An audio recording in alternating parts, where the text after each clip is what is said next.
Il riait cruellement en versant du jus sur le fauteuil roulant d'Emily Sawyer. La jeune fille handicapée baissa simplement la tête, endurant une nouvelle journée de tourments au lycée Lincoln. Autour d'elle, le monde semblait indifférent, personne ne venait à son secours, sauf Kayla, la nouvelle élève dont le regard hanté et les cicatrices cachées racontaient des histoires que personne d'autre ne pouvait voir. Tandis que les élèves populaires régnaient sur l'école par la peur et que les professeurs détournaient le regard, Kayla découvrit une vérité plus profonde que personne d'autre ne connaissait. La dignité discrète d'Emily reflétait la douleur enfouie de Kayla. 20 minutes après cet instant humiliant, un changement subtil mais puissant se produisit au lycée Lincoln non pas par des cris ou une confrontation théâtrale, mais avec la force calme et précise de quelqu'un qui avait appris que le véritable pouvoir se manifeste silencieusement. Lorsque Hunter Mills et ses amis comprirent qu'ils s'étaient trompés de fille, il était trop tard. Ce n'était pas seulement Emily qui sortait de l'invisibilité, c'était un jugement qui ne laisserait personne indifférent. Le soleil de fin d'après-midi projetait de longues ombres sur la façade en briques du lycée Lincoln tandis que Kayla Walker approchait du portail. Ses pas étaient mesurés et sans hâte, un sac décontracté en bandoulière. Son regard sombre scrutait la cour animée, où les élèves se groupaient en groupes familiers, leur rire et leur bavardage formant un mur sonore qui l'enveloppait sans la pénétrer. La posture de Kayla dégageait une assurance tranquille qui attirait plusieurs regards, même si son expression restait neutre, presque détachée. Elle portait un jean simple et un sweat à capuche bleu marine unie, choisi délibérément pour ne pas attirer l'attention. Pourtant, son maintien et épaules carrées et menton légèrement relevés incitaient les gens à y regarder à deux fois. Un groupe de filles près de l'entrée murmura à son passage, mais Kayla les ignora. Elle avait été la nouvelle 3 fois et savait parfaitement comment ça fonctionnait. C'est la nouvelle transférée, murmura une fille. J'ai entendu dire qu'elle venait de Chicago. Kayla continua son chemin, cartographiant mentalement le paysage social de l'école. Le bâtiment était neuf, mais l'écosystème social était le même. Des étudiants bruyants et dominants dominaient l'espace. La classe moyenne cherchait désespérément l'approbation, tandis que les invisibles se cramponnaient aux marges. Kayla n'appartenait à aucun de ces groupes au plus maintenant. De l'autre côté du campus, une camionnette blanche s'arrêta devant l'entrée accessible. La porte latérale s'ouvrit dans un vrombissement mécanique, et une femme d'âge moyen, le regard fatigué et le sourire bienveillant, en sortit la première. Elle se dirigea vers l'arrière de la camionnette où une rampe descendait lentement. « Prête pour une nouvelle journée, ma chérie ?» demanda Madame Sawyer en aidant sa fille à descendre la rampe en fauteuil roulant. Emily hocha la tête doucement, ses cheveux châtains ternes retombant sur son visage. Elle portait un simple cardigan sur une robe à fleurs, soigneusement arrangée pour masquer les contours de ses jambes. Son sac à dos était accroché au poignet de son fauteuil roulant, ainsi qu'une chemise en cuir usé. « J'ai ce test dans la classe de Baker, » dit doucement Emily. « Tu as étudié tout le week-end. Tu vas être super, » l'encouragea sa mère en lui serrant l'épaule. « Je viendrai te chercher à l'endroit habituel à 15h30. Emily hocha de nouveau la tête, ajustant la position de son dossier. « Merci, maman. » Tandis que Madame Sawyer s'éloignait, Emily prit une grande inspiration et se dirigea vers l'entrée de l'école. Les élèves l'entouraient comme l'eau autour d'une pierre, sans que personne ne croise son regard ni ne lui propose son aide pour ouvrir la lourde porte. Seul le concierge, Monsieur Collins, la vit se débattre et la maintint ouverte. « Bonjour, Emily » la salua-t-il. « Bonjour, Monsieur Collins. »« Merci » répondit-elle doucement. Leur bref échange était la seule salutation fiable qu'Emily recevait chaque jour. À l'intérieur, les couloirs grouillaient de mouvements et de bruit.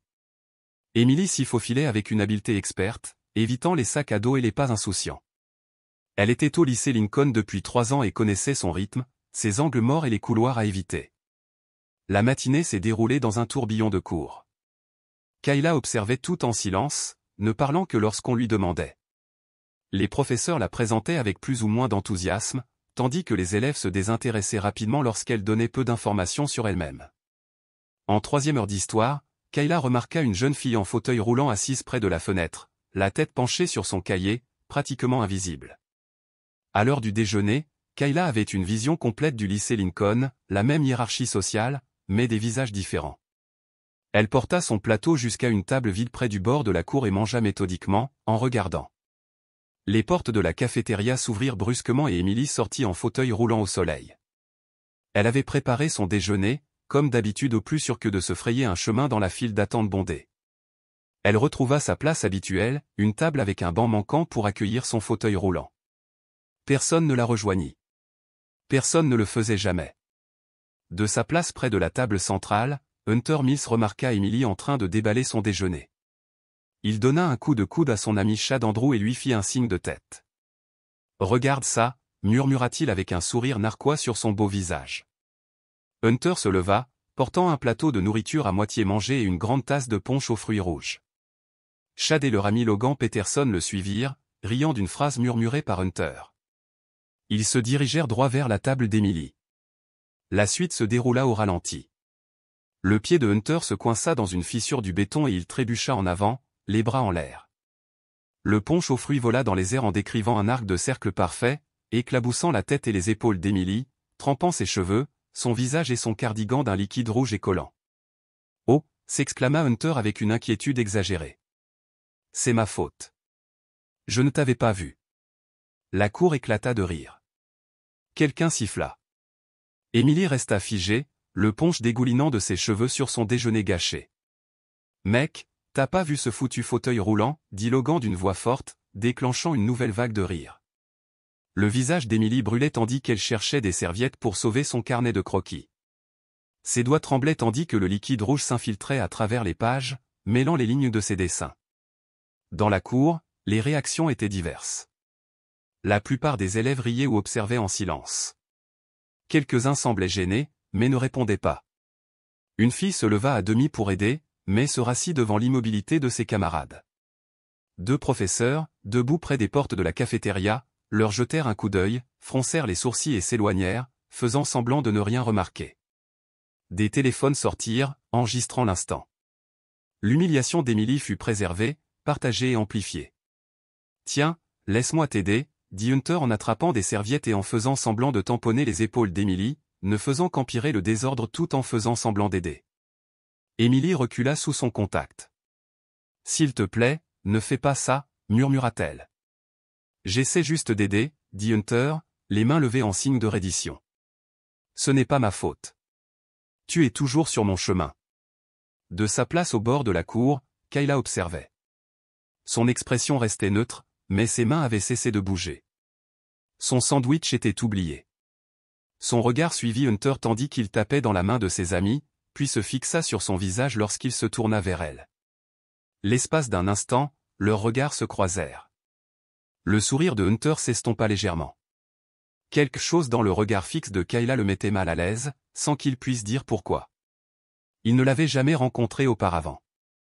Elle n'était personne, juste la nouvelle. Mais l'esprit de Kayla était ailleurs, une lueur de reconnaissance traversant son regard. Elle connaissait son genre.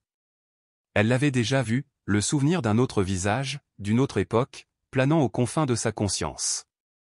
Hunter se détourna le premier, rejoignant ses amis avec un rire forcé. Emily réussit enfin à rassembler ses affaires. Le punch dégoulinant encore de ses cheveux, elle se dirigea vers les toilettes les plus proches, laissant une fine traînée de gouttes rouges sur le béton. Les rires s'estompèrent peu à peu tandis que les élèves reprenaient leur conversation, le divertissement était terminé. Dans les toilettes des filles, Emily s'enferma dans la cabine accessible. Elle sortit des serviettes en papier de son sac à dos où elle en avait toujours en réserve et commença à essuyer le liquide collant de ses cheveux et de son visage. Les larmes se mêlèrent au punch, créant des stries roses pâles sur ses joues. Elle se mordit la lèvre pour ne pas émettre un son. La porte de la salle de bain s'ouvrit et se referma plusieurs fois, tandis que d'autres filles allaient et venaient. Personne ne lui demanda si elle avait besoin d'aide. Emily sortit soigneusement sa chemise de dessin de son sac. Le cuir était taché à l'extrême. Lorsqu'elle l'ouvrit, son cœur se serra. Des semaines de croquis étaient gâchés, les couleurs se mélangeaient et le papier était gondolé et collant. Elle feuilleta les pages avec désespoir, espérant sauver quelque chose, mais chaque page était pire que la précédente. Les mains tremblantes, elle jeta le dossier entier dans la poubelle de la salle de bain. 3 années au lycée Lincoln lui avaient appris une chose, l'invisibilité était la meilleure défense. Attirer l'attention ne faisait qu'empirer les choses. À la dernière heure du cours, Emily avait enfilé sa tenue de sport, la seule tenue de rechange qu'elle possédait. Ses cheveux étaient tirés en arrière, encore légèrement humides, mais pas collants. Elle garda les yeux baissés en entrant dans le cours de biologie. Kayla était déjà là, assise seule à une table de laboratoire. Elle remarqua Émilie entrer, mais ne la reconnut pas. Pourtant, ses yeux suivirent attentivement chacun de ses mouvements, notant la façon dont les autres élèves s'écartèrent soudainement, créant une bulle vide autour du fauteuil roulant. Après la sonnerie finale, Kayla rassembla lentement ses affaires, observant attentivement le fonctionnement des couloirs, qui se déplaçaient pour qui, quel casier appartenait à quels groupes sociaux, et les règles tacites de l'écosystème social de l'école. Plus tard, elle aperçut Émilie qui attendait au bord du trottoir, seule sous le soleil de l'après-midi. Tous les autres s'étaient regroupés ou se précipitaient vers les bus et les voitures. Kayla s'approcha et s'arrêta à une distance respectueuse. Sans un mot, elle lui tendit un paquet de lingettes humides. Émilie leva les yeux, surprise. Ses yeux étaient rouges, mais secs maintenant. Elle hésita, scrutant le visage de Kayla avec méfiance, à la recherche d'un piège. « C'est mieux que du papier absorbant », dit doucement Kayla, d'une voix basse et égale. « Pour les trucs collants. » Lentement, Émilie tendit la main et prit le paquet. « Merci », murmura-t-elle. Kayla acquiesça d'un signe de tête, puis s'éloigna sans un mot, laissant Émilie la regarder, perplexe. Cette nuit-là, Kayla était allongée sur son lit dans la petite chambre qu'on lui avait attribuée chez son oncle. Les murs étaient encore nus, elle n'avait pas pris la peine de déballer les quelques décorations qu'elle possédait. Pourquoi s'embêter? Cet endroit était temporaire, comme tous les autres. Elle leva le bras vers la faible lumière, passant un doigt le long de la fine cicatrice blanche qui s'étendait de son poignet à mi-coude. Elle n'était pas assez profonde pour être dangereuse, mais elle suffisait à lui laisser un souvenir durable. Dans un coin de la pièce, accrochée à la porte ouverte de son placard, une paire de gants de boxe délavés se balançait doucement dans la brise qui soufflait par la fenêtre ouverte. Kayla ferma les yeux, mais les images surgirent malgré tout, le visage de son frère André, le nez en sang, les yeux écarquillés de stupeur tandis qu'un groupe l'entourait. Sa voix l'appelant par son nom tandis qu'elle criait à l'aide, mais sans succès. Le souvenir se brisa en éclats de douleur et de regret, comme toujours. Elle se redressa brusquement, essoufflée. 3 ans s'étaient écoulés, mais c'était encore comme si c'était hier. Pas encore, murmura-t-elle à la pièce vide. Pas cette fois. Le lendemain matin, le ciel était couvert et la pluie menaçait. Émilie s'installa à sa table habituelle, vêtue cette fois d'une simple chemise boutonnée sous un pull, les cheveux attachés en queue de cheval. Elle n'avait apporté qu'un sandwich au pas de matériel artistique, rien d'irremplaçable. De l'autre côté de la cour, Hunter et ses amis arrivèrent en riant bruyamment. Hunter croisa immédiatement le regard d'Émilie, son sourire s'élargit tandis qu'il donnait un coup de coude à Chad. « Prêt pour le deuxième round » cria-t-il assez fort pour que les tables voisines l'entendent. Émilie ne leva pas les yeux, mais ses épaules se crispèrent et ses mains se figèrent sur son déjeuner. Hunter attrapa sa bouteille d'eau et s'avança vers elle. Mais en passant devant une autre table, il heurta accidentellement le coude de quelqu'un, ce qui fit renverser son verre à un élève. Ce fut une légère distraction, juste assez pour le distraire. Lorsqu'il se tourna vers Émilie, son moment était passé. Irrité, Hunter retourna auprès de ses amis. Émilie relâcha lentement son souffle. Elle leva la tête et regarda de l'autre côté de la cour, sachant pertinemment où trouver Kayla. Leurs regards se croisèrent. Aucun mot n'eut lieu, aucun signe de reconnaissance, mais quelque chose passa entre eux, un courant de compréhension, la reconnaissance silencieuse d'un isolement partagé. La mèche était allumée. L'après-midi suivant, Émilie se dirigea vers la sortie sud, son point de rendez-vous habituel. Elle fut surprise de trouver Kayla appuyée contre le mur, attendant apparemment quelqu'un. Un instant, Émilie envisagea un autre itinéraire, incertaine de cette nouvelle dynamique. Avant qu'elle puisse se décider, Kayla parla sans la regarder. « Tes roues sont collantes. » Émilie baissa les yeux et remarqua des résidus rouges séchés sur sa roue droite, laissant de légères traces sur le sol à chaque rotation. « C'est bon, dit-elle doucement. Kayla s'écarta du mur. « Non, ce n'est pas ça. Ça va encrasser le roulement. » Elle s'agenouilla et examina la roue attentivement. « Tu as des produits d'entretien à la maison. » Émilie hocha la tête avec hésitation. « La jante est en bon état, mais vérifie l'essieu ce soir. Ce ponge contient du sucre. Le sucre attire les fourmis. » Émilie la regarda, surprise par ce conseil pratique. « Comment connais-tu les fauteuils roulants ?» Kayla se leva et épousseta son jean. « Je n'en ai pas. Je m'y connais en roulement. » Elle marqua une pause, puis ajouta doucement, « Mon frère en a eu un pendant un temps. Un autre modèle. Un klaxon retentit sur le trottoir. C'est ma voiture, dit Emily, encore perplexe face à cette interaction. Kayla recula, les mains dans les poches. À bientôt. 3 jours plus tard, ils se retrouvèrent seuls dans la salle d'art pendant le déjeuner. Emily était enfin revenue avec un nouveau carnet de croquis. Kayla était entrée à la recherche d'un endroit tranquille pour manger. Tu peux rester, proposa Emily lorsque Kayla se retourna pour partir. Personne ne vient ici pendant le déjeuner. Kayla hésita, puis s'assit en face d'Emily. Elles mangèrent en silence pendant plusieurs minutes. Qu'est-ce que tu dessines? Demanda finalement Kayla. Emily retourna son carnet de croquis. C'était le portrait d'une élève de terminale nommée Melissa, mais pas telle qu'elle apparaissait dans la vraie vie. Sur le dessin d'Emily, le sourire de Melissa était brisé, ses yeux creux et ses cheveux impeccables, sauvages et négligés. C'est vraiment bien, dit Kayla en étudiant l'image. Sombre. Je dessine ce que les gens ne montrent pas, expliqua Emily, la voix plus assurée. Ce qui se cache en dessous. Elle tourna la page, montrant un garçon de leur cours d'histoire. Son visage était à moitié caché par un rire forcé, des larmes seulement visibles dans ses yeux. Tu vois beaucoup de choses depuis cette chaise, n'est-ce pas? Observa Kayla. Emily hocha la tête. Personne ne me regarde vraiment, alors je peux regarder tout le monde. Elle hésita, puis tourna la page vers la fin de son carnet. On y voyait une silhouette en fauteuil roulant, visiblement Emily, la tête baissée.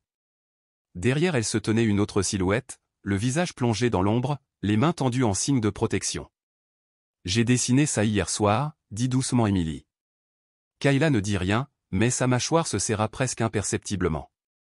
Au cours de la semaine suivante, Kayla a observé l'écosystème social complexe du lycée Lincoln. Elle a remarqué que certains professeurs semblaient toujours détourner le regard lorsque Hunter et ses amis abordaient d'autres élèves.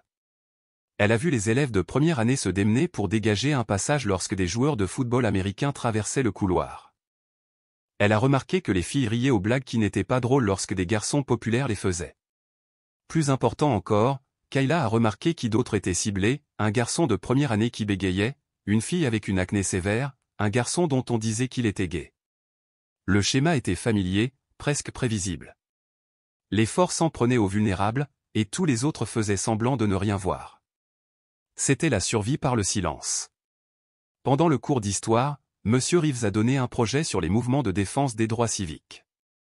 Alors que les élèves formaient des binômes, Kayla et Emily se sont retrouvées les deux dernières sans partenaire. Walker, Sawyer, vous travaillerez ensemble, dit M. Reeves sans lever les yeux de son bureau. Cet après-midi-là, ils se retrouvèrent à la bibliothèque. Tandis qu'Emily exposait leur approche du projet, l'esprit de Kayla s'égara, hanté par un souvenir qui hantait ses rêves. C'était il y a 3 ans. Elle et André rentraient de l'école à Chicago, empruntant leur chemin habituel à travers le parc. André avait 18 ans, était sur le point d'entrer à l'université et était brillant. Kayla avait 14 ans, dégingandée et silencieuse, marchant dans l'ombre de son frère. Il n'avait pas vu le groupe venir. 5 garçons d'une école rivale pensaient qu'André était quelqu'un d'autre, quelqu'un qui avait manqué de respect à l'un d'entre eux lors d'une fête. Et, Richardson, a crié le chef. André se retourna, perplexe. Ce n'est pas moi, mec. Mais ils n'écoutaient pas. Ils les encerclèrent rapidement, poussant Kayla de côté. L'un d'eux s'empara du sac à dos d'André. Attends, commença André. Le premier coup l'atteignit au ventre, le pliant en deux. Puis un autre lui fut porté au visage. Arrêtez, hurla Kayla en se jetant sur l'un des garçons. Ce n'est pas Richardson. Il s'appelle Walker. Quelqu'un la poussa violemment. Elle tomba et se cogna la tête contre le trottoir. Du sang lui coula aux yeux tandis qu'elle les regardait frapper son frère. Elle cria à l'aide. Les gens passèrent dans la rue, détournant le regard. Personne ne s'arrêta. Personne ne l'aida. Lorsque la police est arrivée, André ne bougeait toujours pas. 3 jours plus tard, il était parti. Une hémorragie cérébrale, a déclaré le médecin. Kayla avait été placée dans une famille d'accueil. Sa mère était perdue dans le chagrin et l'alcool. Kayla, tu m'as entendu? La voix d'Emily la ramena au présent. La lumière de la bibliothèque semblait trop forte. Pardon, quoi? Kayla cligna rapidement des yeux. Je vous ai demandé si vous vouliez vous concentrer sur les années 60 ou sur quelque chose de plus récent. Kayla se massa les tempes. Comme tu veux. Émilie l'observa un instant. Ça va? Bien, dit brièvement Kayla. Je me souviens juste de quelque chose. Ce soir-là, dans le garage de la modeste maison de son oncle, Kayla s'est soigneusement enveloppé les mains avant de frapper le lourd sac suspendu au plafond. Son oncle Darius l'observait depuis l'embrasure de la porte, les bras croisés, le regard perçant d'inquiétude. « Tu n'as pas bien en main aujourd'hui » observa Théil doucement. « Tu as l'esprit ailleurs. » Kayla se redressa, inspira profondément avant de lancer une nouvelle série de coups. « Je suis juste fatiguée » répondit-elle à voix basse. Darius s'avança, ajustant son coude avec une précision maîtrisée. « Souviens-toi de ce que je t'ai appris, le contrôle d'abord, la puissance ensuite toujours. » Il maintint le sac fermement tandis qu'elle le frappait à nouveau, le bruit sourd et satisfaisant de ses articulations résonnant dans le silence. « Exercice de vitesse, lui expliqua-t-il, 10 séries, puis point de pression. » Pendant l'heure qui suivit, il la guida à travers sa routine familière des combinaisons exigeant précision et retenue plutôt que force brute. Défense, contrôle, gestion de la distance, les fondamentaux qui avaient façonné son mouvement en une grâce fluide, celle que seules des années d'entraînement pouvaient produire. À la fin, le ton de Darius s'adoucit mais resta ferme. « Tu es distrait. » Kayla dénoua lentement ses mains, croisant son regard sceptique. « Problème d'école, dit-elle brièvement. Il hocha la tête, mais la prévint, « Rappelle-toi ce que nous avons convenu. On ne se dispute pas sauf si c'est nécessaire. Et quand on le fait, arrête vite. » Sa voix était neutre mais résolue. « Je sais. Je ne t'ai pas accueilli pour que tu sois renvoyé d'une autre école. » Kayla soutint son regard d'un air neutre. « Je n'ai touché personne. » Il lui lança une serviette. « Reste comme ça. Le dîner est dans 10 heures. » Le lendemain, Émilie était en retard au cours d'art plastique. Lorsqu'elle arriva enfin, les yeux rouges, les mains légèrement tremblantes tandis qu'elle préparait son matériel. Inquiète, Kayla demanda doucement, « Que s'est-il passé ?» Émilie secoua la tête, réticente à parler. Mais une fois le cours terminé et la salle vidée, elle resta. « Chad a cassé mes crayons spéciaux pendant le 2e cours, avoua-t-elle. Ce que je tiens bien. Et Logan a commencé à dire aux gens que je porte des couches. » Sa voix se brisa, « Je n'ai pas. J'ai des. Ce n'est pas. » Elle ne termina pas. Les non-dits planaient lourdement. Kayla savait exactement quelles rumeurs allaient suivre, comment elles allaient se propager, s'installer et déformer la vérité. « Je suis désolé, » dit Kayla, ces mots lui paraissant douloureusement insuffisants. Après l'école, Émilie s'enferma dans les toilettes accessibles, luttant pour retrouver son calme avant l'arrivée de sa mère. Elle n'entendit pas la porte s'ouvrir, mais elle reconnut les baskets de Kayla qui entraient discrètement. « Je vais bien » cria Émilie, mais sa voix la trahit. Kayla ne dit rien, mais ne partit pas. Debout silencieusement près des lavabos, sa présence donnait à Émilie un sentiment de solitude. Quand Émilie émergea enfin, les yeux secs mais rouges, Kayla lui tendit une bouteille d'eau sans un mot. Ce simple geste de gentillesse faillit à nouveau briser le sang-froid d'Émilie. « Merci » murmura-t-elle. Cette nuit-là, bien après que l'école se fût vidée, une ombre traversa le campus plongé dans l'obscurité. La sécurité était minimale, un seul garde effectuait des rondes toutes les heures, une ronde prévisible comme une horloge.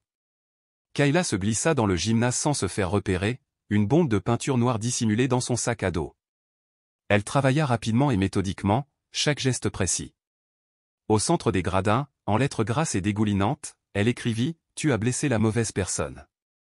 Elle n'a laissé aucune empreinte digitale, aucune preuve de sa présence, seulement des mots qui accueilleraient toute l'école le lendemain matin. Le graffiti provoqua exactement l'émoi qu'elle attendait. Le visage du proviseur Keller s'empourpra de colère lorsqu'il convoqua une réunion d'urgence, exigeant que le responsable se manifeste. Les enseignants scrutèrent les réactions des élèves, tandis que des murmures circulaient dans la foule.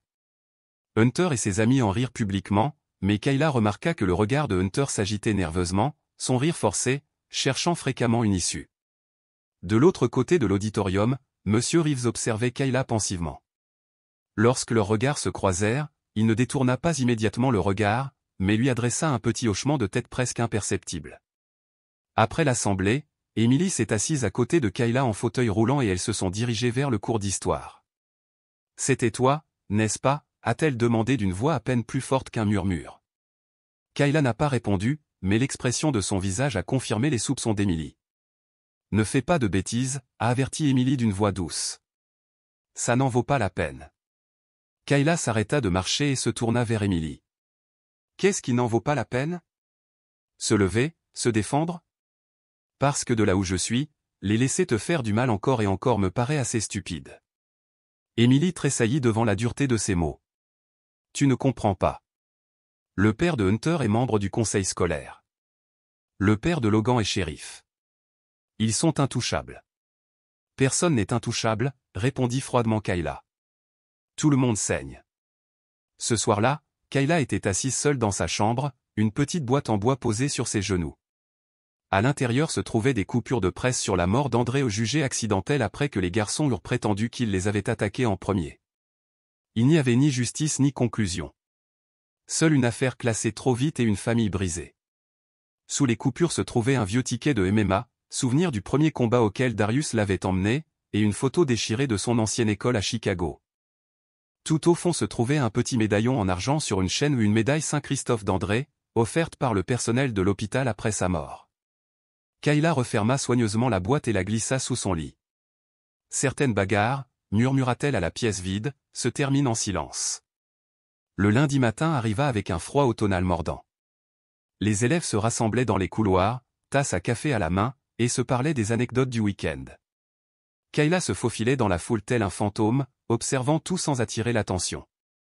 Elle aperçut Chad Matthews à son casier, entouré de son entourage habituel, racontant pour la 20e fois comment il avait marqué le touchdown victorieux lors du match de vendredi. Son public riait consciencieusement au bon moment. Kayla attendit que la sonnerie d'alarme disperse le groupe. Tandis que Chad chargeait son sac à dos, elle s'approcha de lui et s'appuya nonchalamment contre le casier voisin. « C'est toi Chad, n'est-ce pas ?» demanda-t-elle. Il se retourna, surpris, puis sourit en la reconnaissant. « Ouais, tu es la nouvelle. » Son regard appréciateur parcourut son visage et son corps. « Kayla, c'est ça ?» Elle hocha la tête, l'expression agréable mais illisible. « Je t'ai vu casser les crayons d'Emily la semaine dernière, dit-il, son sourire se figeant lorsqu'il réalisa qu'elle n'était pas intimidée. « Quoi? Ces crayons spéciaux? Ceux avec le grip ?» La voix de Kayla resta conversationnelle, presque amicale. Ça a dû demander un effort. Ils sont conçus pour ne pas se casser facilement. Chad jeta un coup d'œil autour de lui, le couloir était vide. Lorsqu'il se retourna, son expression se durcit. « Écoute, je ne sais pas ce que tu crois avoir vu. » Kayla ignora l'interruption. « J'ai aussi vu ce graffiti dans le gymnase. Plutôt effrayant, non? Il y a visiblement quelqu'un qui est en colère. » Chad renifla, reprenant confiance. Ce n'était rien. Juste un loser qui essayait de faire peur aux gens. « Oui, probablement, » dit Kayla d'un ton calme. Elle se redressa et s'approcha, la voix basse. « Mais voici un conseil d'ami, à ta place, je serais prudente. Lincoln peut sembler être ton royaume, mais les royaumes tombent. » Elle fit un autre petit pas en avant. « Recommence. Casse quoi que ce soit et tu perdras plus qu'une bourse. » Chad rit, forcé et mal à l'aise. « C'est une menace. » « Non, » sourit Kayla, un sourire froid qui n'atteignit pas ses yeux. « C'est juste de la physique. Chaque action a une réaction égale et opposée. » Elle lui tapota légèrement l'épaule. « On se retrouve dans l'histoire. » Puis elle s'éloigna, laissant Chad la regarder fixement, perturbé mais essayant de ne pas le montrer. Le lendemain matin, le concierge a trouvé Chad enfermé dans le placard à fournitures de sport. Il était 6h30. Déshydraté et secoué, l'épaule meurtrie par les coups répétés contre la porte. Son téléphone avait disparu, mais il tenait dans sa main un simple mot écrit à l'encre rouge, « Premier round, on danse ». Interrogé par le directeur Keller, Chad a prétendu qu'il s'était entraîné tard et qu'il s'était enfermé par inadvertance. Personne ne l'a cru, mais personne n'a contesté l'histoire. Ses amis l'ont taquiné sans pitié pour s'être fait piéger, mais sous leur rire se cachait un malaise profond. Des rumeurs se sont répandues sur le campus, d'abord les graffitis, puis ceci. Il se passait quelque chose au lycée Lincoln. quelque chose qui ne respectait pas les règles habituelles. Cet après-midi-là, en cours d'art plastique, Emily arriva avec une nouvelle tenue. Elle avait troqué ses vêtements habituels et sobres contre un pull bleu vif. De petits anneaux argentés ornaient ses oreilles et les pointes de ses cheveux bruns étaient teintes en rose tendre. Au commentaire de Madame Brennan, Emily sourit un sourire sincère qui transforma son visage. « J'avais envie d'essayer quelque chose de différent, dit-elle doucement. Kayla travaillait silencieusement sur son propre chevalet, ne donnant aucune indication qu'elle l'avait remarqué. Plus tard, alors qu'ils quittaient la classe ensemble, Kayla dit simplement « Le bleu te va bien ». Le sourire d'Emily s'élargit. « Merci. J'ai ce pull depuis toujours, mais je ne l'ai jamais porté. » Elle hésita, puis ajouta « Je participe au concours de dessin d'automne. » Kayla haussa un sourcil. « Oui. » La voix d'Emily s'éleva. « Mon thérapeute dit que l'art est ma façon de parler. Il est peut-être temps que les gens m'entendent. » Le lendemain, une nouvelle élève s'est jointe à la table du déjeuner de Hunter. Lassie Williams, pom-pom girl en chef et fille d'un commerçant local, était toujours parfaitement coiffée, son maquillage impeccable et son sourire éclatant. Elle venait de rompre avec son petit ami, un étudiant de première année, et les rumeurs circulaient depuis des semaines. Lorsqu'Hunter passa son bras autour de ses épaules, la hiérarchie sociale du lycée Lincoln changea. Le roi avait désormais une reine. Au début, Lassie semblait parfaitement s'intégrer à l'univers de Hunter. Elle riait à ses blagues, applaudissait bruyamment à ses matchs et postait constamment des photos d'eux ensemble en ligne. Mais dès la deuxième semaine, les élèves observateurs remarquèrent de petites fissures. Le sourire de Lassie vacillait lorsqu'Hunter se moquait des autres. Elle se taisait lorsque ses blagues devenaient cruelles. Une fois, elle s'éloigna même complètement lorsque Logan fit trébucher un élève de première année. Un soir, en parcourant les photos sur le téléphone de Hunter, Lassie trouva une vidéo supprimée. Piquée par la curiosité, elle la récupéra grâce à une application. L'horreur envahit son silence tandis qu'elle regardait Emily Sawyer, trempée de punch aux fruits, la caméra zoomant sur son visage en larmes au milieu d'un rire cruel. Le commentaire moqueur de Hunter emplissait l'audio. Lassie a supprimé la vidéo et n'a rien dit.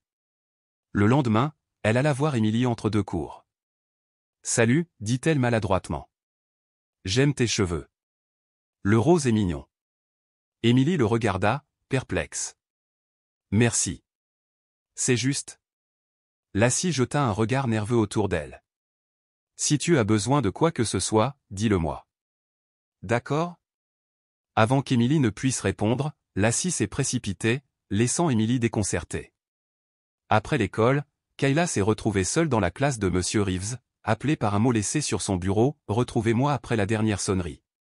À l'intérieur, il corrigeait des copies, ses lunettes de lecture posées sur le bout du nez.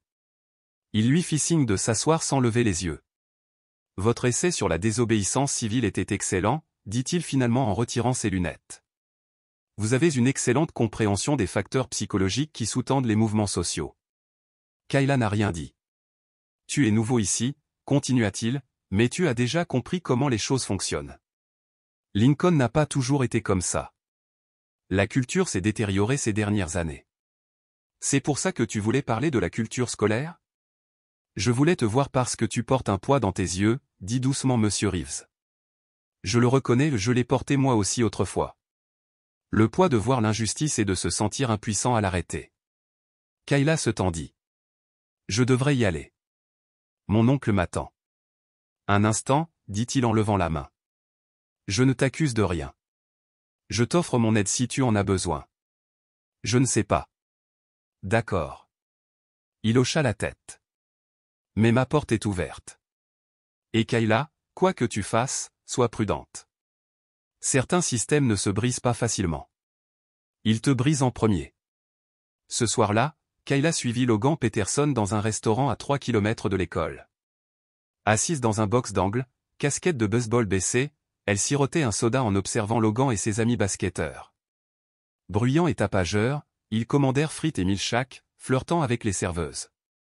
À mesure que la soirée avançait et que le restaurant se vidait, leur rire devenait plus rauque.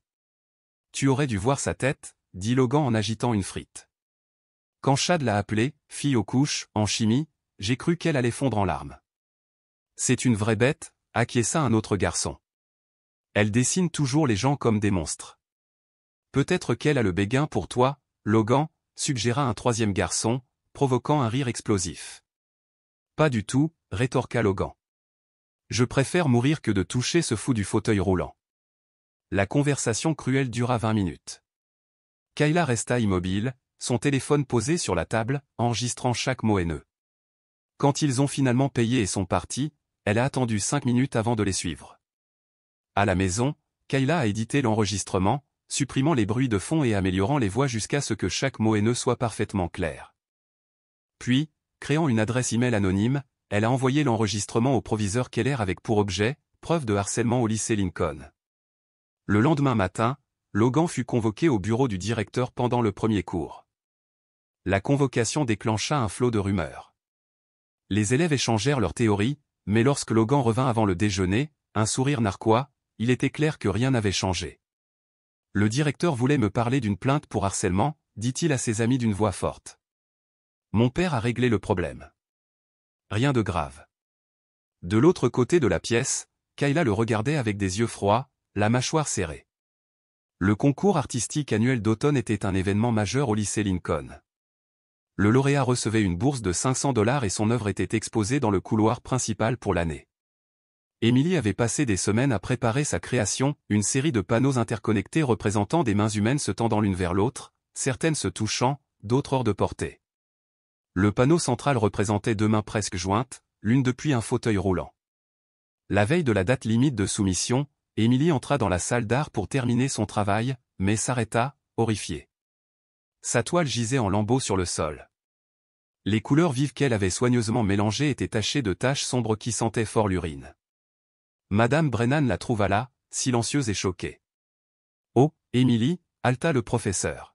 « Que s'est-il passé » Emily secoua la tête, incapable de parler malgré la boule dans sa gorge.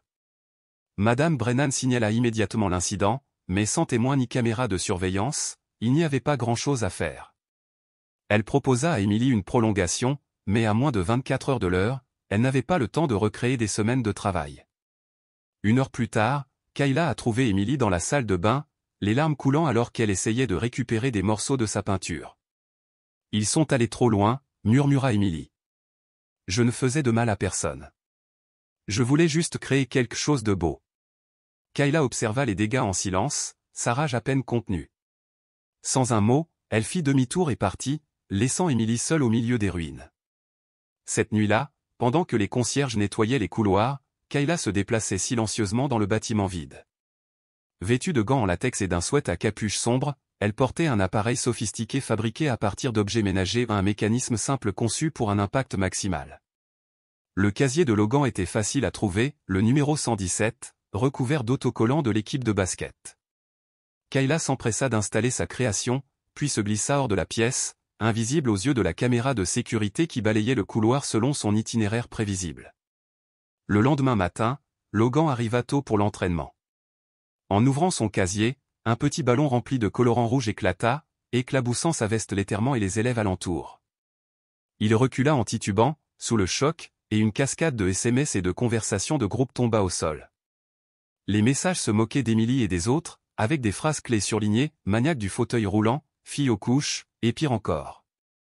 Une note manuscrite était collée à l'intérieur de la porte du casier. Toujours rieur, le visage de Logan se vida de ses couleurs tandis que les étudiants se rassemblaient pour lire l'épreuve. Certains étaient dégoûtés, d'autres sortaient leur téléphone pour prendre des photos. À la 3e heure, toute l'école était au courant. Des murmures suivaient Logan partout.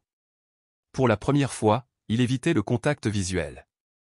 Ce soir-là, Kayla s'entraîna plus intensément que jamais dans le garage de son oncle, attaquant le sac lourd avec une fureur maîtrisée. La sueur trempait son débardeur tandis qu'elle enchaînait combinaison après combinaison. Sa respiration était régulière, sa concentration absolue. Darius observait depuis la porte, l'inquiétude profonde. « Tu pousses trop loin », dit-il doucement. « Ton corps a besoin de repos. » Kayla frappa sans interrompre le rythme. « Je vais bien. »« Non, tu ne le es pas, » dit Darius en s'avançant vers elle. « Tu as retrouvé ce regard, celui que tu avais après la mort d'André. Ce feu glacial. » Kayla s'arrêta, le souffle court. « Je gère. »« Vraiment ? » « Parce que ton école a appelé aujourd'hui. » Il remarque des changements, moins de sommeil, plus d'agressivité. J'ai dit que je m'en occupais, rétorqua Kayla. Darius soupira lourdement. On n'est pas à Chicago, Kayla. Quoi que tu fasses, souviens-toi pourquoi je t'ai amené ici. Tu es censé enseigner la peur, pas la devenir. Kayla dénoua lentement ses mains, évitant son regard. Certaines personnes ne comprennent que la peur. Et que se passe-t-il une fois qu'elles ont peur de toi? Qu'est-ce que ça résout? Tu ne comprendrais pas. Essayez-moi. Darius posa doucement une main sur son épaule. J'ai perdu André aussi. Tu te souviens? C'était mon neveu, mon sang. L'espace d'un instant, Kayla sembla sur le point de parler, prête à partager le lourd fardeau qu'elle portait au plus profond d'elle-même. Mais son expression se referma. J'ai besoin d'une douche, dit-elle doucement en le dépassant pour se diriger vers la porte. Darius la regarda partir, une tristesse persistante dans le regard. Il murmura doucement, le feu qui consume tes ennemis te brûle généralement aussi. Mais Kayla était déjà partie, l'écho de ses pas s'estompant dans le couloir vide. Lundi matin, Emily est arrivée en cours d'histoire avec 5 minutes d'avance. Elle a soigneusement installé son fauteuil roulant à son bureau habituel, rangeant son manuel et son cahier avec une précision méticuleuse. Les élèves sont arrivés petit à petit, leur bavardage matinaux emplissant la salle d'un bourdonnement réconfortant. Quand Hunter entra avec Chad et Logan, ils regagnèrent directement leur place sans même saluer Emily, un changement bienvenu par rapport à leurs habituelles salutations moqueuses. Le récent incident avec la teinture rouge avait émoussé leur enthousiasme pour la cruauté publique, du moins pour le moment. Monsieur Reeves a commencé le cours avec son humour pince sans rire habituel, évoquant la chute de l'Empire romain avec une passion surprenante tout en distribuant des fiches de travail en groupe. Un silence s'est installé dans la classe. Soudain, Hunter se pencha et fit tomber le crayon d'Emily de son bureau. « Oups » murmura-t-il avec un sourire malicieux. « Doigt de beurre. » Emily fixa le crayon posé hors de sa portée sur le sol. Puis quelque chose changea dans son regard. Elle leva la main. « Monsieur Reeves ?» Le professeur leva les yeux. « Oui, Emily ?» Hunter vient de faire tomber mon crayon par terre délibérément, dit-elle d'une voix claire et ferme, plus fort qu'elle ne l'avait jamais fait en classe. J'aimerais qu'il soit remplacé, car c'est mon crayon adaptatif d'ergothérapie. Le silence retomba dans la salle. Les étudiants se retournèrent pour observer, choqués par cette accusation directe. Le visage de Hunter devint rouge. « Je n'ai pas touché à son stupide crayon, balbutia-t-il. « Oui, c'est vrai, rétorqua Emily sans hésiter. Tout comme tu as détruit mon dessin au concours et m'a versé du punch aux fruits dessus à la cafétéria. » Monsieur Reeves posa ses papiers et s'adressa à Hunter. « Est-ce vrai? » Elle ment, insista Hunter, d'une voix sans conviction. Elle l'a probablement laissé tomber elle-même.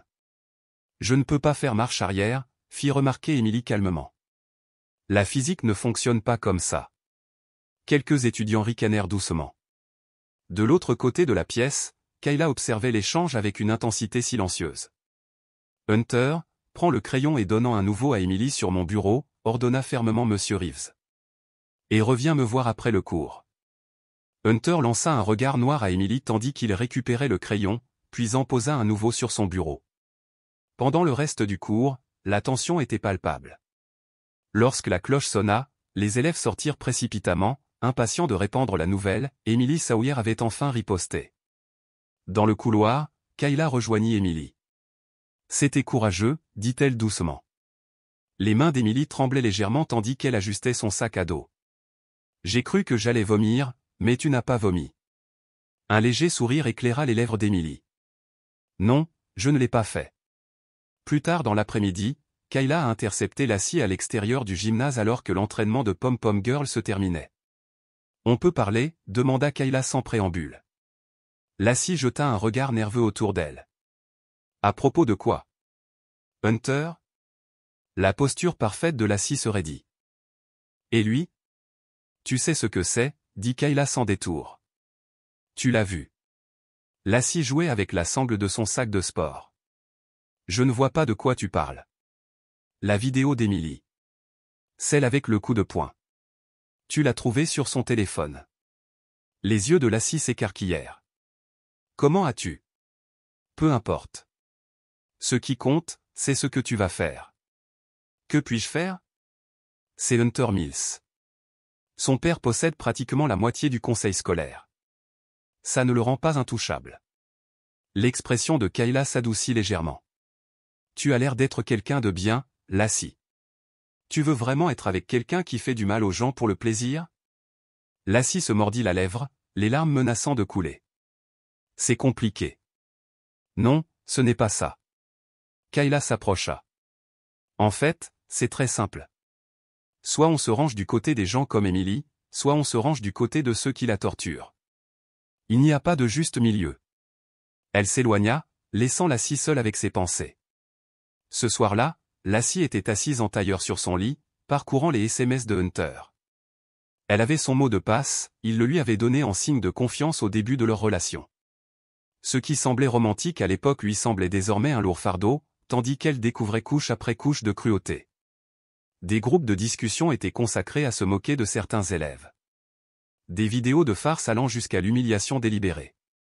Des captures d'écran de messages privés obtenus par tromperie et partagés pour se moquer. Les conversations les plus troublantes concernaient les élèves qui avaient quitté Lincoln High, ceux qui avaient été soudainement transférés ou avaient complètement arrêté. Dans un fil de discussion, Hunter et Logan ont plaisanté à propos d'un garçon nommé Justin qui avait déménagé l'année dernière. Ce raté ne manque à personne, avait écrit Hunter. Je parie qu'il pleure encore à cause de son sac à dos dans les toilettes. L'enquête de Lassie s'est étendue au-delà du téléphone de Hunter. Elle a dressé une chronologie des incidents, notant des schémas effrayants. Les cibles étaient toujours vulnérables d'une manière ou d'une autre, isolées, différentes ou déjà en difficulté. Les attaques s'intensifiaient lorsque les victimes montraient des signes de rupture. Plus révélateur encore, le comportement n'avait fait qu'empirer avec le temps, tandis que les adultes fermaient systématiquement les yeux. À minuit, Lassie avait compilé des dizaines de captures d'écran classées par victime. Elle a tout sauvegardé dans un dossier cloud sécurisé, puis a supprimé toute trace de ses recherches de ses appareils. Ses mains tremblaient lorsqu'elle a posé son téléphone. Pour la première fois de sa carrière au lycée, Lassie Williams, la pom-pom girl toujours agréable et jamais controversée, prenait position. Le lendemain, Kayla trouva un mot dans son manuel d'histoire. D'une écriture soignée et pétillante, il disait « J'ai tout ». Et maintenant? Elle. Après l'école, ils se retrouvèrent derrière les gradins. Lassie avait changé d'apparence. Son apparence habituellement impeccable était légèrement négligée.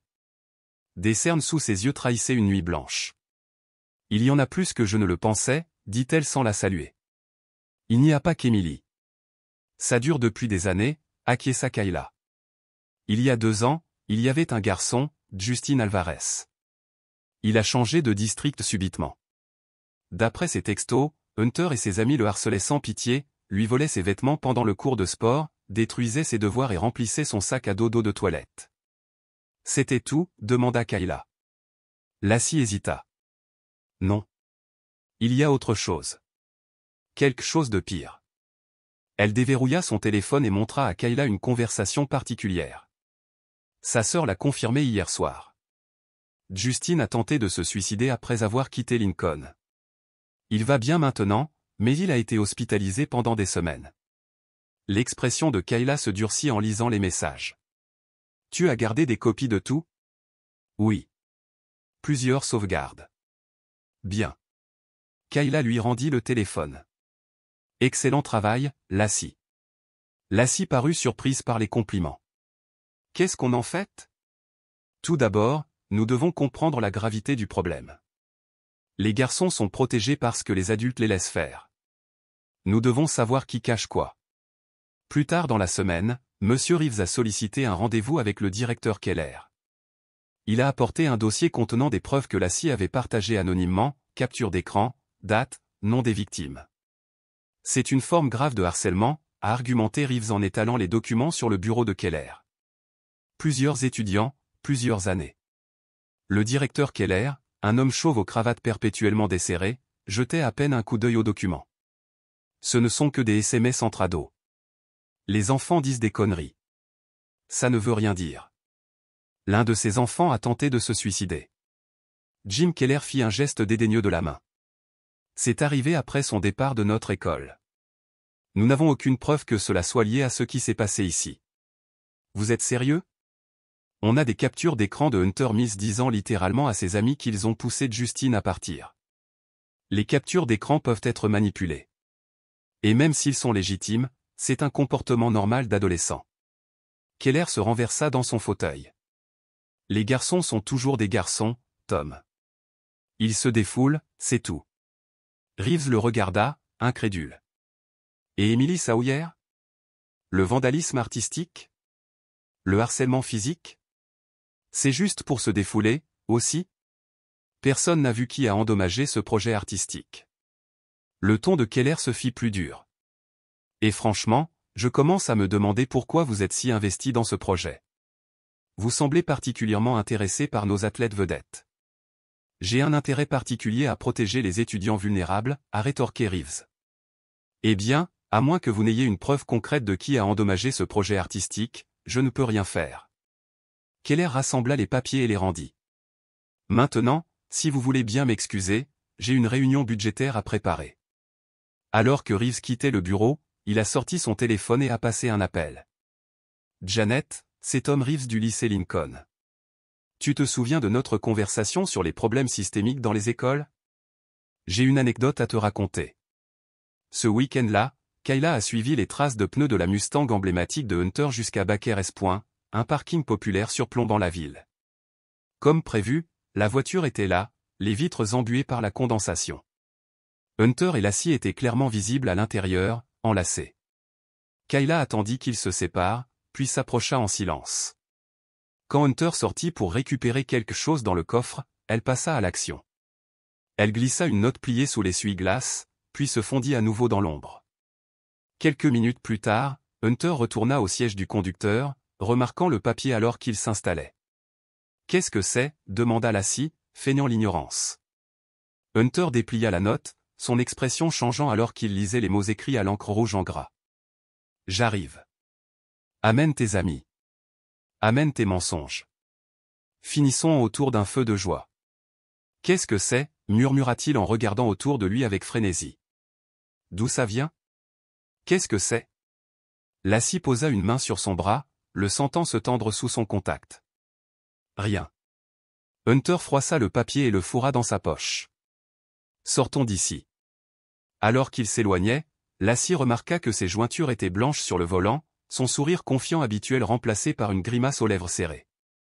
Pour la première fois depuis qu'elle le connaissait, Hunter Mills semblait effrayé. Le feu de joie annuel d'automne était l'événement social le plus important du lycée Lincoln. Organisé au bord du terrain de football, il attirait la quasi-totalité des élèves, avec des promesses de musique, de nourriture et la combustion rituelle d'une effigie de la mascotte de leur école rivale. C'est traditionnellement là que les hiérarchies sociales se consolidaient, que les couples devenaient officiels et que des moments mémorables étaient créés. Cette année, l'excitation bourdonnait dans l'école, avec une pointe de tension supplémentaire. Des rumeurs de confrontation, des notes mystérieuses et une possible confrontation avaient transformé l'excitation habituelle en une excitation électrique et imprévisible. Chez Emily, une tension d'un autre ordre régnait. Debout devant son miroir, elle fixait son reflet avec incertitude. Lassie l'avait aidée à choisir une robe rouge vif aux manches fluides et au décolleté révélant ses clavicules. Ses cheveux bruns, habituellement attachés en une queue de cheval pratique, retombaient maintenant en boucles souples autour de son visage. Un maquillage subtil a mis en valeur ses traits, faisant paraître ses yeux plus grands et ses pommettes plus définies. « Tu es magnifique » dit sa mère depuis la porte, l'air mêlé de fierté et d'inquiétude. « Mais tu es sûr de ça ? Tu n'as jamais voulu aller au feu de joie auparavant. » Emily lissa le tissu sur ses genoux. « J'en suis sûre, maman. Il faut que je sois là ce soir. À cause de ta nouvelle amie, Kayla. » Emily croisa le regard de sa mère dans le miroir. « À cause de moi. Parce que si elle veut se battre pour moi, je dois lui montrer que je ne me cache plus. » Sa mère traversa la pièce et posa ses mains sur les épaules d'Emily. « Promets-moi juste que tu m'appelleras si quelque chose arrive, quoi que ce soit. Je te le promets. » Emily tendit la main et serra celle de sa mère. « Mais je pense que ce soir va tout changer. » De l'autre côté de la ville, Kayla s'est préparée différemment. Pas de tenue tape à accent grave-l'œil, pas de maquillage. Elle a plutôt vérifié méthodiquement son téléphone, s'assurant que les captures d'écran du groupe étaient accessibles d'un simple toucher. Elle a testé les petites enceintes sans fil qu'elle avait acquises, confirmant qu'elle pouvait être contrôlée à distance via le Bluetooth de son téléphone. Finalement, elle enfila un simple sweat à capuche noire insignifiant, pratique, offrant une grande liberté de mouvement. Il ne s'agissait pas d'être belle. Il s'agissait de mettre fin à quelque chose. L'oncle Darius l'observait depuis le couloir pendant qu'elle préparait son sac à dos. « Tu n'as pas l'intention de te battre à ce feu de joie, n'est-ce pas ?» Kayla referma le sac. « Sauf si j'y suis obligée. » Ce n'est pas un non. Non, ce n'est pas le cas. Elle leva les yeux vers lui, l'air résolu. Il faut que certaines choses soient terminées, oncle D. Il faut réparer certaines erreurs. Darius soupira lourdement. Souviens-toi de ce que je t'ai appris. Se battre devrait toujours être le dernier recours, pas la première option. Je me souviens. Kayla a mis son sac à dos sur son épaule. Mais ce soir, j'espère que la vérité se battra pour moi. Alors que l'obscurité tombait sur Lincoln, le feu commença à monter. Le décor était planté. Les acteurs étaient prêts. Et le bilan qui se préparait depuis des semaines était enfin arrivé. Le feu de joie annuel du lycée Lincoln transforma le terrain de football américain en un patchwork d'ombre et de lumière dorée. Les flammes s'élevaient à 4,50 m de haut, projetant des étincelles en spirale vers le ciel étoilé. La musique résonnait dans les haut-parleurs placés tout autour du périmètre, tandis que les tables chargées de collations et de boissons attiraient des foules d'adolescents affamés. Les étudiants se sont regroupés dans leurs groupes sociaux habituels, les athlètes près de l'avant se montrant devant les élèves de première année, les enfants de la fanfare gardant le rythme avec la musique, les étudiants d'honneur discutant des candidatures à l'université avec une désinvolture forcée. Le rituel était aussi familier que le changement des saisons. Mais quelque chose semblait différent ce soir-là. Une tension sous-jacente flottait dans la foule tandis que les étudiants jetaient des regards répétés vers le parking, attendant certaines arrivées. Hunter, Chad et Logan se tenaient près de la table des boissons. Leur énergie débordante habituelle était remarquablement contenue. Hunter scrutait la foule du regard, la mâchoire serrée. Chad consultait son téléphone sans cesse, tandis que Logan sirotait un punch sans son arrogance habituelle. « Du calme », murmura Chad. « On se moque probablement de nous. »« Ouais, comme si quelqu'un t'avait embêté dans le placard à provisions, » rétorqua Hunter. « Comme si quelqu'un avait piégé le casier de Logan pour qu'il explose. »« On ne sait pas si c'est la même personne, » argumenta Logan. Mais sa voix manquait de conviction. Hunter jeta sa tasse vide au feu. « Ça doit être la nouvelle, Kayla. »« Elle n'a aucune preuve, » insista Chad. « Et même si elle en avait, qui la croirait plutôt que nous ?» Hunter n'avait pas l'air convaincu. « Où est Lassie ? Elle aurait déjà dû être là. » Comme par magie, un murmure se répandit dans la foule près de l'entrée du terrain. Les élèves s'écartèrent, laissant place à une vision rouge se dirigeant vers la lueur du feu de joie. Emily Sawyer roula en avant dans son fauteuil roulant. Transformée, sa robe rouge reflétait la lumière du feu, la faisant paraître enveloppée de flammes. Ses cheveux tombaient en boucles brillantes et ses yeux habituellement baissés rencontraient désormais les regards de ses pairs avec une franchise inébranlable. Elle naviguait à travers la foule avec une dignité tranquille, ne s'arrêtant que lorsqu'elle atteignit le cercle intérieur près du feu. Les murmures s'intensifièrent. Les élèves se désignaient discrètement du doigt, se poussant du coude, incrédules. « C'est Emily ? Elle a l'air différente. Qui l'a maquillée ? Elle est vraiment jolie. » Emily entendit les commentaires, mais n'y prêta pas attention. Elle positionna son fauteuil roulant à un angle idéal pour voir à la fois l'incendie et les trois garçons qui la tourmentaient depuis des années. Lorsqu'elle croisa le regard de Hunter, elle ne recula pas comme elle l'aurait fait auparavant.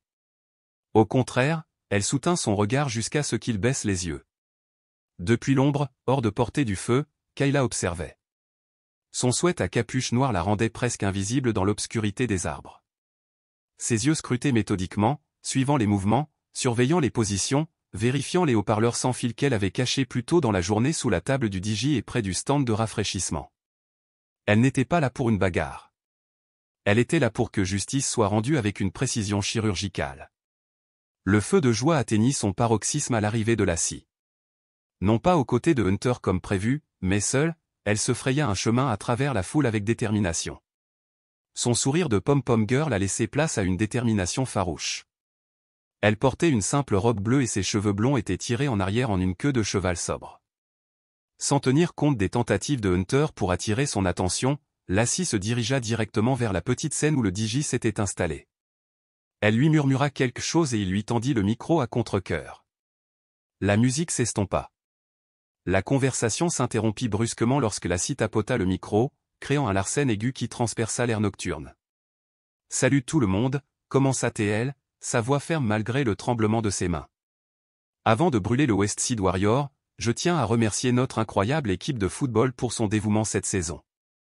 Le soulagement se lisait visiblement sur le visage de Hunter. C'était normal, attendu, Lassie jouait son rôle de petite amie bienveillante. Surtout, continua Lassie en sortant son téléphone de sa poche, je tiens à souligner le leadership de notre capitaine, Hunter Mills. Hunter commença à se diriger vers la scène, prêt à accepter ses distinctions avec une humilité éprouvée. Hunter nous a tous appris de précieuses leçons, a déclaré Lassie, la voix légèrement durcie, sur le pouvoir, sur les conséquences et sur ce qui se passe lorsque personne ne parle. Au bout du couloir où Emily avait été publiquement humiliée, une autre transformation était en cours. Lassie Williams avait transformé une salle de classe inutilisée en siège d'une nouvelle association étudiante, l'Éco-Circle. Sa mission était simple mais profonde, amplifier la voix de ceux qui avaient été réduits au silence et cultiver une communauté où chacun avait véritablement sa place. J'ai fait partie du problème pendant trop longtemps, a admis Lassie lors de leur première rencontre. J'ai préféré la popularité à la justice. Je ne peux pas changer le passé, mais je peux faire en sorte que cela ne se reproduise plus jamais. Le club s'est rapidement développé pour devenir le groupe le plus diversifié du campus, attirant des étudiants de tous horizons, des athlètes en quête de rédemption, d'anciennes cibles en quête de courage et des observateurs lassés de détourner le regard. Ensemble, ils ont organisé des ateliers sur l'intervention des témoins, créé un système de signalement anonyme des incidents de harcèlement et lancé un programme de mentorat associant des élèves de terminale à des élèves de première année vulnérables.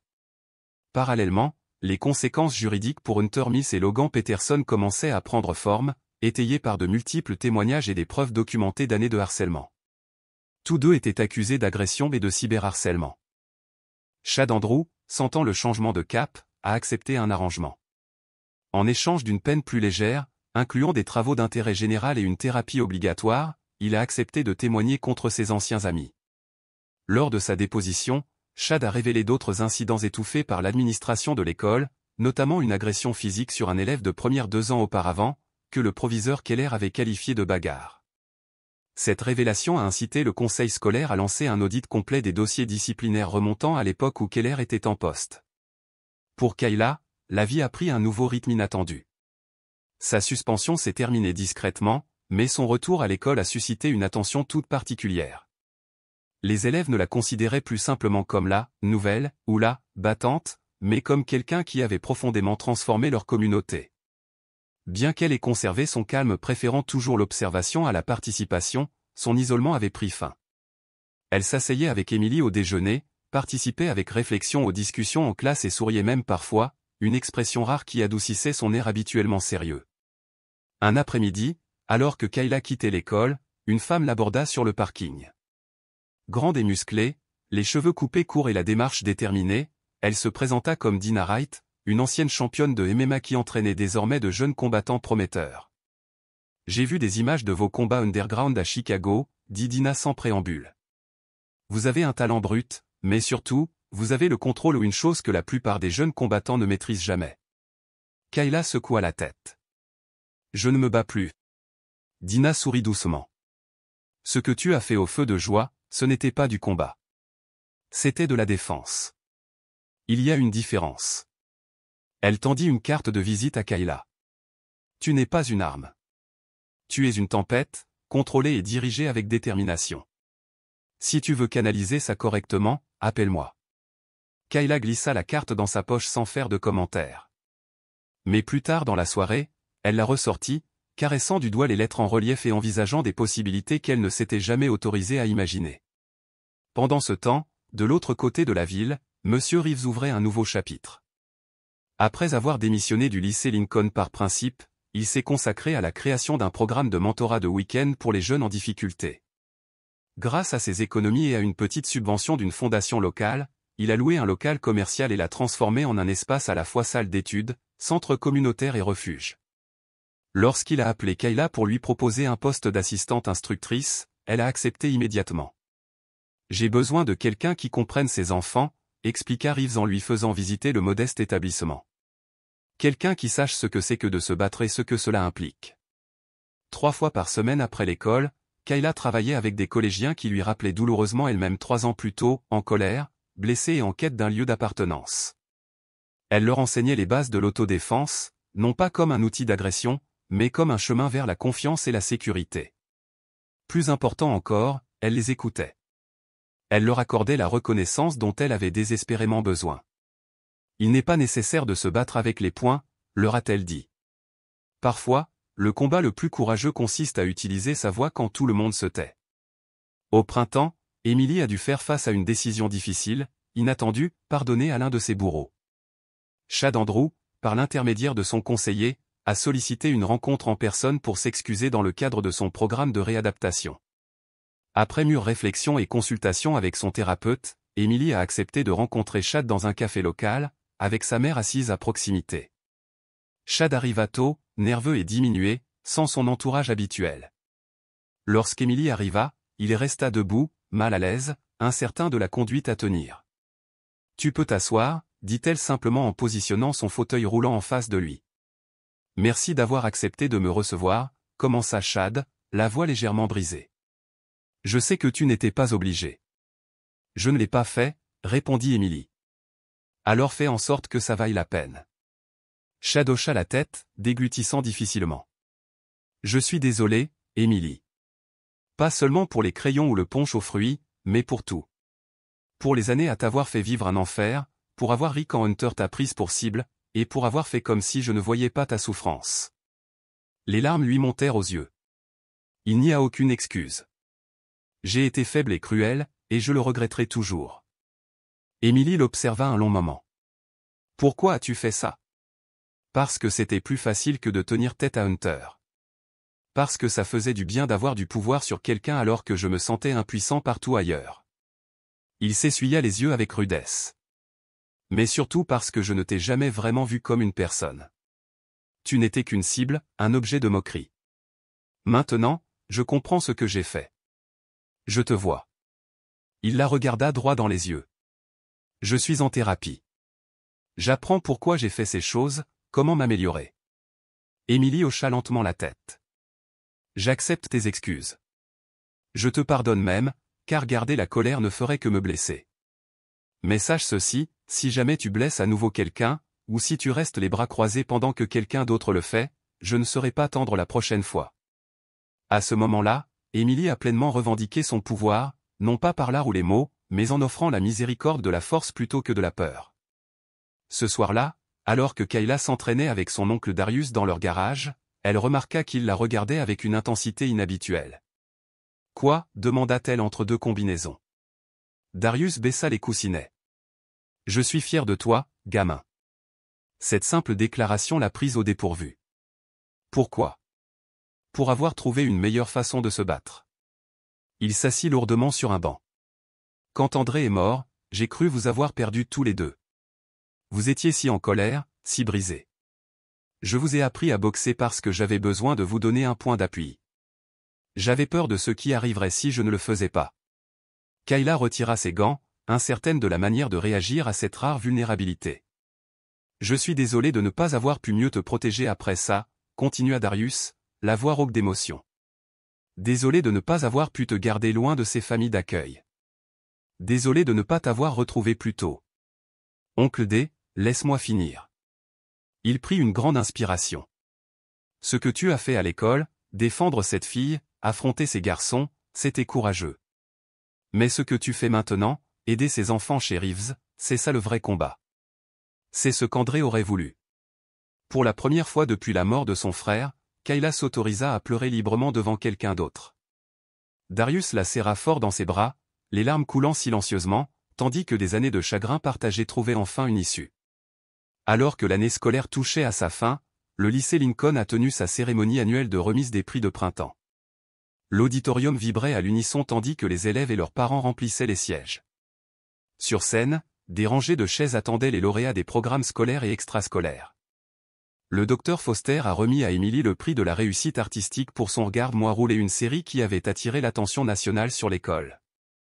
des applaudissements chaleureux ont rempli la salle lorsqu'Emily a reçu la plaque, expliquant brièvement comment l'art était devenu sa voix lorsque les mots lui manquaient. Lassie a reçu une reconnaissance pour son leadership étudiant, dédiant son prix à ceux qui ont trouvé le courage de parler et à ceux qui ont finalement écouté, attribuant le mérite à l'éco-circle pour la transformation du climat social de l'école. Kayla était assise tranquillement au dernier rang, sans rien attendre. Ses contributions étaient trop complexes, trop controversées pour être officiellement reconnues. Elle était là simplement pour soutenir ses amis. Après la remise officielle des prix, un groupe d'étudiants s'est approché de la scène. Leur chef, Marcus, un étudiant de 2e année autrefois pris pour cible par l'équipe de Hunter, portait une petite plaque en bois. « Il nous reste une présentation », annonça-t-il, sa voix résonnant dans l'auditorium soudain silencieux. « Ce n'est pas un prix officiel de l'école. C'est nous, les élèves. » Le docteur Foster s'écarta, intrigué. « Kayla Walker, veux-tu venir ici, s'il te plaît ?» appela Marcus. Stupéfaite, Kayla hésita avant de monter sur scène. Marcus lui tendit la plaque artisanale, gravée des mots suivants, à la tempête qui protégeait le silence. « Vous nous avez montré que se lever ne signifie pas toujours faire du bruit, » a déclaré Marcus. « Assez fort pour que tout le monde l'entende. Parfois, il suffit simplement de refuser de détourner le regard quand les autres souffrent. Merci de nous avoir accueillis. » Kayla, mal à l'aise avec l'attention, hocha brièvement la tête avant de retourner à son siège, serrant fermement le jeton inattendu. La semaine suivante, des équipes de construction sont arrivées au lycée Lincoln pour installer une nouvelle rampe d'accès pour fauteuils roulants à l'entrée principale, un projet qu'Emily avait demandé en première année, mais qu'elle avait refusé à plusieurs reprises en raison de contraintes budgétaires. Le financement provenait d'une subvention d'accessibilité communautaire, octroyée anonymement au nom de Kayla. Le dernier jour d'école, Emily a offert un cadeau à Kayla, un carnet de croquis relié en cuir rempli de ses dessins. Chaque page représentait Kayla à différents moments, concentrée en classe, riant avec Emily, enseignante au coin de la rue, assise seule sous un arbre. « Tu me dessines depuis tout ce temps ?» demanda Kayla en tournant les pages avec précaution. « Je dessine ce qui compte », répondit simplement Emily. Au dos du carnet de croquis se trouvait un message final, « Tu n'as pas seulement résisté, tu as fait en sorte que le reste d'entre nous se lève. » L'été arriva, avec ses matins dorés et ses crépuscules persistants. Pour la première fois depuis son arrivée en ville, Kayla arpenta les couloirs du lycée Lincoln le dernier jour, la tête haute, un sourire sincère aux lèvres. Les élèves l'ont accueillie non pas avec un respect méfiant, mais avec une familiarité naturelle née d'une expérience commune. Une jeune fille timide de première année a demandé à Kayla de signer son album de fin d'année. Un garçon de terminale l'a remercié d'avoir aidé sa sœur au coin de la rue, aux de petits moments de complicité qui auraient semblé impossibles quelques mois auparavant. Dans la cour, Kayla aperçut Emily entourée d'amis. Son fauteuil roulant était décoré de banderoles colorées pour la célébration du dernier jour. Le rire d'Emily résonnait librement dans l'espace décomplexé, joyeux et rayonnant. Kayla pensa que c'était ça, la vraie victoire. L'année scolaire s'est terminée par une assemblée où Emily a prononcé un discours qui serait plus tard partagé des milliers de fois en ligne. Le courage ne consiste pas à se lever, dit Emily d'une voix ferme et claire. Parfois, il s'agit de se laisser aider par quelqu'un. Son regard croisa celui de Kayla dans le public, reconnaissant silencieusement le chemin qu'elles avaient parcouru ensemble de l'isolement à la communauté. Nous parlons de la lutte contre le harcèlement comme d'une guerre, a poursuivi Emily. Mais il s'agit peut-être plutôt de construire des ponts, de relier des personnes qui se sentaient déconnectées, de créer des voies là où se dressaient autrefois des barrières.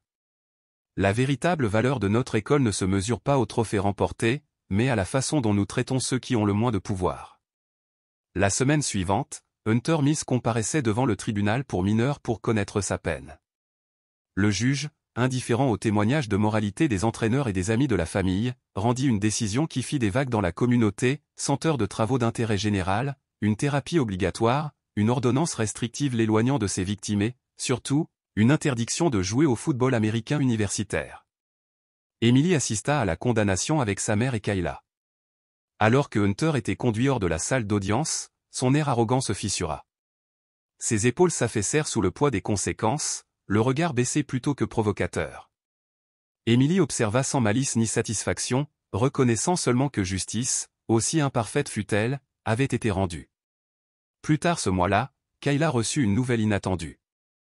Dina Wright l'appela pour lui proposer une bourse partielle pour un prestigieux programme de formation en MMA pour adolescents à Atlanta.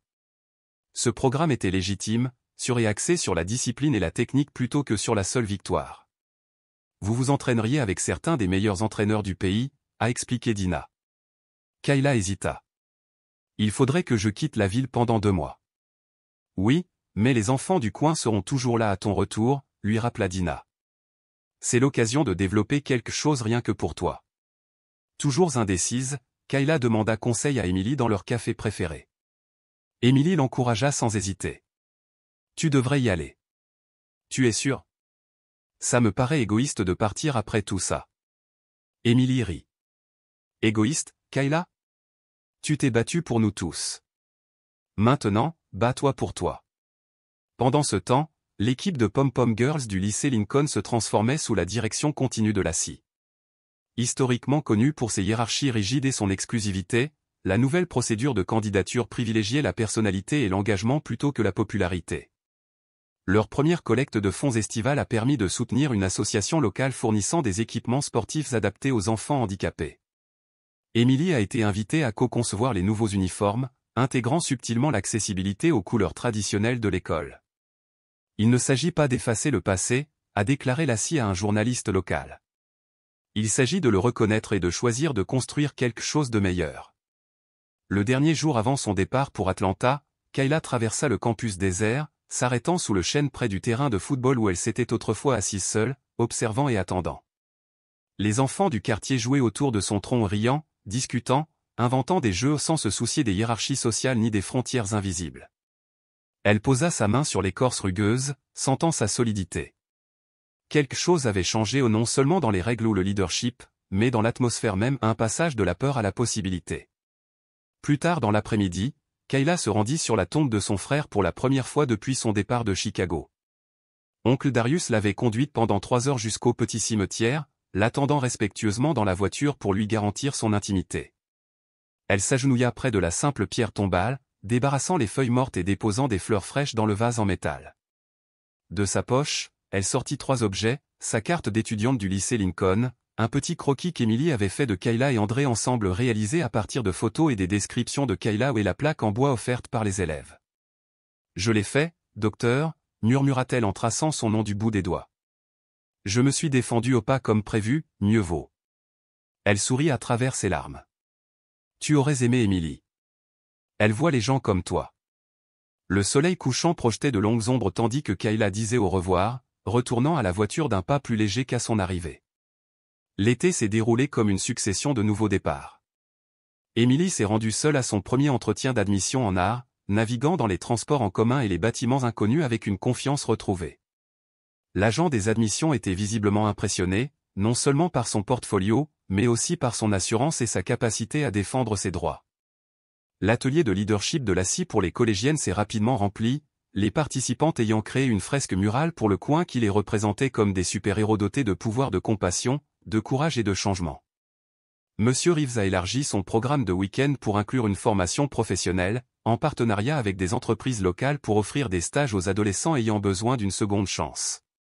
À des kilomètres de là, à Atlanta, Kayla s'investissait pleinement dans l'entraînement, repoussant les limites de son corps et de son esprit.